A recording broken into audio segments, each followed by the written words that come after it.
This is the time when you decide about your relationships. Seventh angle is angle of life partnership. Seventh angle is an angle of family unity. आपका इख्तियार बढ़ता है, your authorities. आपका confidence increase करता है, to take risk, to invest, to get the new chances. अपने नए तजर्बे करने का ये सही टाइम है। जिन लोगों ने कैरियर में अपने माइंड को और टाइम बिहेवियर की सपोर्ट को इस साल देख लिया, अगले साल के भी कुछ महीने आप देखेंगे, ये एक ऐसा सीजन होगा जिसको आप अगले 30 साल तक याद करते रहेंगे।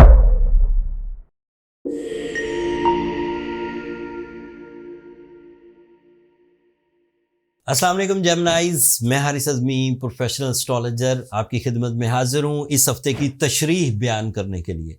इस हफ्ते टाइम आपके साथ क्या सलूक करेगा, मैं अपने एक्सपीरियंसेस एस्ट्रोलॉजिक्स के बिहाफ पर आपको बयान करने की कोशिश करता हूँ। 2 इवेंट हैं इस हफ्ते, उनको तो डिटेल दूंगा ही दूंगा, बट जो पिछले हफ्तों से आपके साथ अल्लाह ताला की नेमतें मेहरबानी बनकर चल रही हैं, उनकी तफसील भी बयान करूंगा। अच्छी खबर यह है कि 21 नवंबर को सूरज आपके लिए 7th एंगल पर आ जाएगा। सूरज एक मेजर प्लैनेट है जिसकी पॉजिटिविटी ह्यूमन नेचर में लीडरशिप क्वालिटी पैदा करती है, रिस्पॉन्सिबिलिटी लेवल इंक्रीज करते हैं, मैच्योरिटी इन्हेंस होती है, कंसंट्रेशन बढ़ती है in all sectors of your life, चाहे वो तालीम हो, चाहे वो कारोबार हो, चाहे वो फैमिली यूनिटी हो, चाहे वो कोई जंगो जदल ही क्यों ना हो। मतलब if you are on a war level, एक जंग के लेवल पर है, तब भी आपकी कंसंट्रेशन उस लेवल पर पहुंच जाएगी। आप जंग में होंगे तो नहीं, बंदा ज़्यादातर अपने जज्बात से लड़ रहा होता है, अपनी जिम्मेदारियों से लड़ रहा होता है, वो भी जंग की एक किस्म ही है। लेकिन when the sun on the 7th angle, so it is so positive, it is a season of 30 days, and ये साल में एक ही दफ़ा होता है। 30 दिनों के लिए सूरज 7th एंगल पर ट्रांजिट करेगा, started from 21 November till 21 December. This is the time when you decide about your relationships. 7th angle is angle of life partnership. 7th angle is an angle of family unity. 7th angle is an angle of welfare of family. 7th angle is an angle of business partnership. 7th angle is an angle of teamwork with your leadership quality, with your resources, with your plans, but a group of people perform करे। इसका success ratio, इसका profit level double, triple या उससे भी ज़्यादा हो सकता है। So after 21 November, you are the candidate जब आप बड़ी कामयाबियां अकेले भी हासिल करने के एलिजिबल हैं और कंबाइन एफर्ट्स के साथ भी हासिल करने के एलिजिबल हैं। किसी को प्रपोज करने के लिए भी कैंडिडेट है और किसी का प्रपोजल एक्सेप्ट करने के लिए भी कैंडिडेट है। अपनी नफरतों को दूर करने के लिए भी इस वक्त आपके पास फ्यूल होगा और दूसरों के रवैयों को अपनी मोटिवेशन से ठीक करने का भी फ्यूल आपके पास मौजूद होगा। जो लोग आपको समझ नहीं पाए थे, ये राइट टाइम है, उन्हें अपना आप बताइए, प्रूव करिए with the communication, with your इखलाकियात, with new plans, with new meetings, with new way of talking. सूरज एक और फायदा भी देता है, that is big one, you get some new path, new way outs, routine and वो experiences जब सूरज 7th एंगल पर नहीं था, उससे पहले जो आपने तजर्बात किए, उन तजर्बात से हट कर कोई नई चीज़ जो आपकी इज्जत अफजाई की वजह बने, जो आपके सोर्स ऑफ इनकम की वजह बने, जो आपकी लव लाइफ की वजह बने, that is also possible with in these 30 days started from 21 November. ये अच्छी खबर थी। एक बुरी खबर भी है, बट वो बहुत बुरी नहीं है, मैं उसको अच्छी बना दूंगा। अभी जब सुनेंगे तो लगेगा बुरी है। Your ruling planet will be retrograde on 25 November till 15 December, almost for 25 days, for 20 days. सो 25 नवंबर को जब मरकरी रेट्रोग्रेड होगा, that is your ruling planet. Rules ये कहते हैं कि रूलिंग प्लैनेट ही रेट्रोग्रेड हो तो जो नेचुरल टैलेंट है, गॉड गिफ्ट्स हैं, माइंड स्टेमिना है, परफॉर्मेंस स्टेमिना है, थिंकिंग स्टेमिना है, एक्यूरेसी है, मैजिकल कम्युनिकेशन है, ये सब ड्रॉप होगा। ये रूल्स कहते हैं, किताब में लिखा हुआ है, बट हकीकत में ऐसा नहीं होगा। This is my research. हकीकत में ये भी 7th एंगल पर रेट्रोग्रेड है, जिस एंगल पर सूरज है, जिस एंगल पर सूरज आएगा 21 तारीख को। 21 तारीख को सूरज आकर अपना बेस बना लेगा। 25 तारीख को आपका रूलिंग प्लैनेट रेट्रोग्रेड होगा। उसकी रेट्रोग्रेशन आपको ज़रा भी प्रॉब्लम नहीं कर पाएगी। This is my professional statement. मैंने अभी सूरज के बारे में कितनी पॉजिटिव चीज़ें बयान की हैं। सूरज ज़्यादा पावरफुल है, वो सारी पॉजिटिविटी आप पर ठोंस देगा एंड मरकरी दब जाएगा, कोई प्रॉब्लम नहीं आएगी। सिवाय उन जेमिनाइज के जो पहले ही बीमार होने के लिए तैयार ही बैठे हैं कि ज़रा सी प्रॉब्लम आए तो हम उलझ जाएंगे, ज़रा सी प्रॉब्लम आए तो हमारा माइंड ब्लैंक हो जाएगा, ज़रा सी हमें कोई एक्स्ट्रा रिस्पॉन्सिबिलिटी निभानी पड़ जाए तो हमारा दिल फटने को होगा। वो वाले जेमिनाइज अभी भी फंसेंगे। They are not courageful Geminis, they are sensitive Geminis. So sensitive आदमी को तो मौसम घेर लेते हैं, ज़रा सी ठंडी हवाएं चल पड़े बीमार पड़ जाते, ज़रा सी कोई जिम्मेदारी निभाने पड़ जाए तो उनको अंदर से डर, खौफ, इरिटेशन, रिग्रेट्स आने लगते हैं।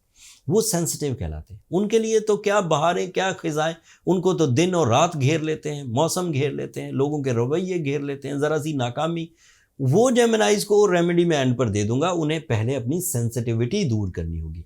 बट बाई एस्ट्रोलॉजिकल रूल्स, इल्म फल्कियात के एतबार से एज अ प्रोफेशनल मैं स्टेटमेंट दे रहा हूं कि मरकरी रेट्रोग्रेशन तंग नहीं कर पाएगा, because sun is there before 4 days and वो अपना बेस बना चुका होगा एंड तकरीबन डायरेक्ट मरकरी वाली सिचुएशंस में ही आप चलते रहेंगे। सो ये 2 इवेंट थे जो बज़ाहिर 2 थे, बट हकीकत में सूरज ही गालिब रहेगा। तो इवेंट एक ही है। मरकरी की रेट्रोग्रेशन तो सिर्फ मैंने आपकी नॉलेज में इजाफे के लिए बयान की है।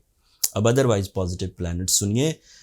The Venus is in 8th angle. Venus is a positive planet, but 8th angle पर वो थोड़ा सा आपको मिस्ट्रीज की तरफ ले जाएगा, पुरस्रारियत की तरफ। आप चीज़ों को समझेंगे, लेकिन उसके लिए वो जो एक पॉइंट या एक सिरा आपके हाथ लगा है, फिर उसे सोच सोच के आपने लंबा कर लिया, ये उस तरह की सिचुएशन पैदा करेगा। बट इसके बावजूद ये पॉजिटिव है। इसकी पॉजिटिविटी आपके लिए फीलिंग्स को प्लेजेंट रखेगी। सोचें ज़रूर लंबी हो जाएंगी, बट सोचों में डिजास्टर पैदा नहीं होगा, एंग्जाइटी, डिप्रेशन पैदा नहीं होगा, रहेंगे प्लेजेंट ही, सोचेंगे लंबा। Venus is also representative of your 5th angle. That is angle of love.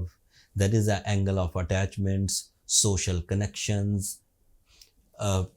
ये जो पब्लिक इमेज होता है, ये भी इसी से प्रोड्यूस होता है। When the Venus is in positive form, so Venus is in positive form.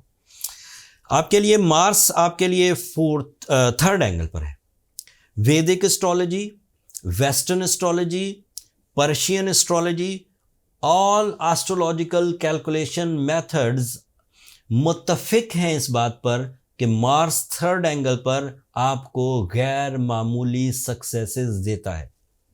आपका इख्तियार बढ़ता है, योर अथॉरिटीज, आपका कॉन्फिडेंस इंक्रीज करता है, to take risk, to invest, to get the new chances. अपने नए तजर्बे करने का ये सही टाइम है। मार्स बहुत अच्छी फॉर्म में। यकीन मानिए जेमिनाइज, मार्स वो फ्यूल है जो आपकी दोहरी सोच वाली, जो टैग नहीं लगा हुआ जेमिनाइज पर, जेमिनाइज दोहरी सोच के होते हैं, ये सिर्फ मार्स ख़त्म कर सकता है and it is in good form. So आपकी वो दोहरी सोचें जो आपको फैसला नहीं करने देती, वो तकरीबन डंप हो गई हुई हैं with the support of Mars. ये सही टाइम है कि आप अपने राइट ट्रैक को अपनी कैलकुलेशंस के मुताबिक चूज़ करके और फैसला कर गुजरिए। Jupiter is retrograde as you know on your 1st angle by the western astrology. Vedic astrology के मुताबिक ये अभी टॉरस पर है, लेकिन वैदिक एस्ट्रोलॉजी एक method of calculation he different है। सो ऐसा ना समझा करें कि वेस्टर्न एंड वैदिक एस्ट्रोलॉजी कोई मुतसादिम है। वैदिक एस्ट्रोलॉजी के मुताबिक आप जेमिनाइज होंगे भी नहीं, क्योंकि वो मून को जज करके चेक करते हैं कि आप जेमिनाई हैं कि नहीं। जबकि मैं सूरज के एतबार से बता रहा हूँ, जो आपकी सूरज की डेटें हैं, जनवरी, फरवरी, मार्च वाली डेटें, जब आप उसमें पैदा होते हैं तो वो सूरज की डेट्स कहलाती। जब आप वो रबीउल अव्वल, रबीउल सानी, जमादिउल अव्वल उन डेटों में पैदा होते हैं, वो चांद की डेटें कहलाती। तो आप जब किसी एस्ट्रोलॉजर को डेट देते हैं, अपनी डेट ऑफ बर्थ, तो देते तो सूरज की डेट है और उसके मुताबिक आपका सन साइन जेमिनाई है। And calculate western astrology is based on your sun sign, my calculation is based on sun sign. So ये टेक्निकल बातें, इसमें उलझे नहीं, ये प्रोफेशनल्स के लिए हैं। बट रियलाइज करें कि Jupiter is retrograde on your first angle, and that means के आपके पास जो फ्री की सहूलतें थी, like your knowledge, your lucky factor, your enhancement, your attractions, वो थोड़ी सी स्लो होंगी। But otherwise you are going good. So अगर वो फ्री की चीज़ें नहीं भी मिल जाती तो बहुत अच्छी बात थी। फ्री की चीज़ें, अल्लाह ताला की वो नेमतें जो मुफ्त में मिलती हैं, लोग कदर तो नहीं करते, लेकिन बहरहाल मिलती तो हैं। जैसे सूरज सुबह तुलू होता है, रोशनी देता है, मुफ्त में देता है, कोई ख़ास कदर तो है नहीं, कभी किसी ने शुक्र तो अदा किया नहीं। करते कम है, मे भी कोई करते होंगे नेक लोग, लेकिन कभी ऐसा नहीं कहा या अल्लाह तेरा शुक्र है आज दिन तुलू हो गया है और रोशनी मुयस्सर है। लेकिन रात जब हो जाती है तो उन्हें अहमियत पता चलती है। वो दिन में फ्री थी रोशनी सारी, रात में तो अब हमें पैसे खर्च करके रोशनी जनरेट करनी पड़ रही। इसी तरह जब तक जुपिटर डायरेक्ट था, फ्री में बहुत कुछ मिल रहा था। फ्री में अपने तौर पर लफ्ज़ इस्तेमाल कर रहा हूँ, मतलब रवानी से मिल रहा था अल्लाह ताला की तरफ से। अब वो नहीं है। अब आपको रिहर्सल्स भी करनी है, रिजर्व्स भी यूज़ करने हैं, पावरफुल प्लान्स भी बनाने हैं, पूरी मेहनत के साथ उन्हें एग्जीक्यूट भी करना है, बारीकियों पर भी नज़र रखनी है, चीटिंग से भी बचना है। एंड फिर भी 2+2 मेक्स 4 वाले रिजल्ट्स आएंगे। 2+2 मेक्स 22 वाले रिजल्ट्स जुपिटर सीजन में आते हैं। And now Jupiter season is available in the next year in the Feb month. Saturn direct हो चुका है आपके 10th एंगल पर। This is another positive news. Saturn 15 नवंबर को डायरेक्ट हो चुका था। कैरियर एंगल पर वो 2.5 साल, तकरीबन 2.5 साल से है, बीच में 5-5 महीने रेट्रोग्रेड हुआ हर साल। बट अगर 2.5 साल से है तो तकरीबन 2021 से चल रहा है आपके साथ। सो अभी भी वो आपके 10th एंगल पर है, and that is representative of your mind skills, your IQ, your time behaviour, sudden gains, multitasking in the source of income. इसको एंजॉय करिए जेमिनाइज। जब ये यहाँ से निकल जाएगा अगले साल, ये अगले साल यहाँ से निकलेगा, वो तफसील 2025 में बयान करूँगा। 30 साल फिर आप इसे दोबारा नहीं देख सकेंगे।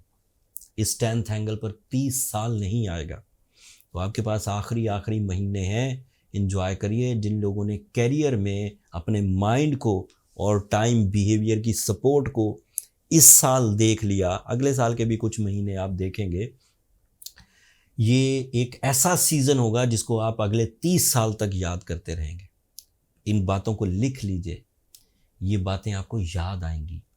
मैं 25 साल से इन चीज़ों को रीड कर रहा हूँ।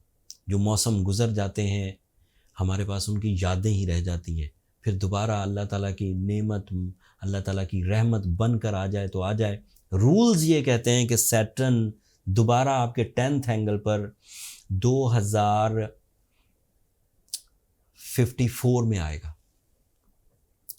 अल्लाह आपको लंबी उम्र दे, आप दोबारा देखें 2054 में सैटर्न को अपने 10th एंगल पर।